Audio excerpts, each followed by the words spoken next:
On parle d'un levier du développement local, mais aussi d'un accélérateur de l'intégration régionale. Le corridor de Lobito, mesdames et messieurs, et ces méga projets qui attirent aujourd'hui l'attention du monde entier, mais particulièrement celle du gouvernement provincial du Lualaba.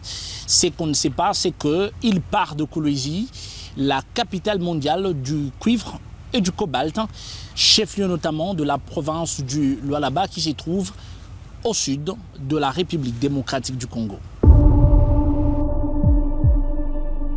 Kolwezi est sa gare de la SNCC. C'est ici que partent le principal convoi de marchandises à destination du port de Lobito en Angola via le territoire de Dilolo. Ces terminals constituent également un maillon essentiel du corridor de Lobito, l'un des projets d'intégration économique le plus ambitieux d'Afrique, renforcé par le partenariat stratégique conclu entre la RDC et les États-Unis d'Amérique. Traversée par la ceinture minière du Copperbelt, la province du Lualaba entend tirer profit de sa position stratégique pour accompagner la mise en œuvre de ces projets structurants.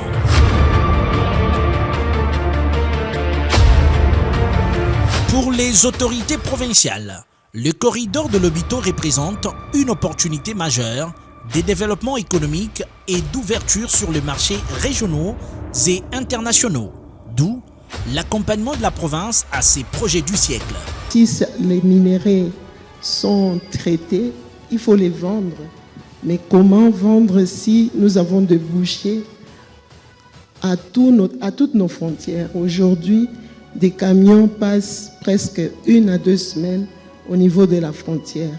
C'est un manque à gagner, non seulement pour les sociétés, mais pour toute la République.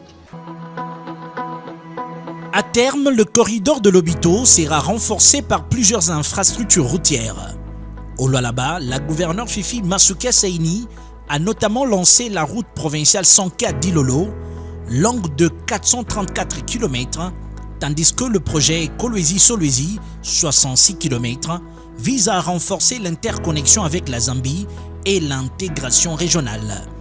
Moïse Mukepe Kayulu est le ministre provincial en charge des infrastructures.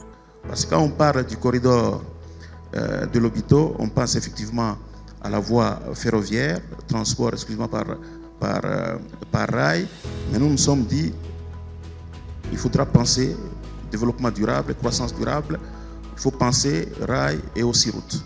Alors nous sommes allés un peu plus loin cette fois-là en faisant des études de faisabilité pour ces 2 grands projets routiers structurants de la province. De Kolwezi à Dilolo, la cité frontalière avec l'Angola, comme l'a si bien dit le matin son Excellence Madame le Gouverneur, nous partons du village dit Sanka vers Dilolo sur 434,5 km.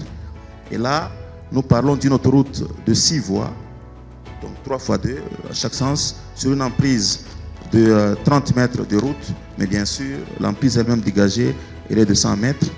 Il y a beaucoup d'infrastructures prévues le long de cette route-là. Cette route qui est censée être juste à côté, effectivement, de la voie ferrée du corridor de Lobito.